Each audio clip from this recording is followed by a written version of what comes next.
goal for this year was to go as simple as physically possible. Well, I mean, we have a 3-stage elevator. Yep. Cascading.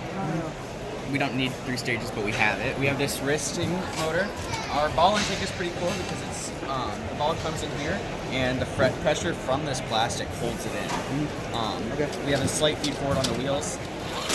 Our hatch intake has these little fingers that stick out, piston activated.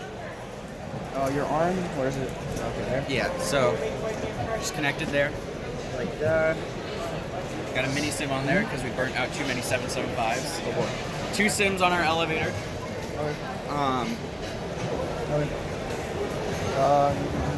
Okay. We got our encoder mounted there, right on the output shafts. 2 sim drivetrain with Evo shifters. Yeah. Okay. So Pitbot. Yep. So far, it's worked really well for us. We didn't get picked, but I mean, it's IRI. yeah, happy to be here anyway. You don't have any Neos? No, we don't. We didn't want to risk trying them because we don't know too much about it yet. We're doing that next year. Oh, we need to take the RF tags out. Yeah, we have these. Do you have to take it off? Yeah, we have to give them back. Oh, okay. All right. Yeah, thank you.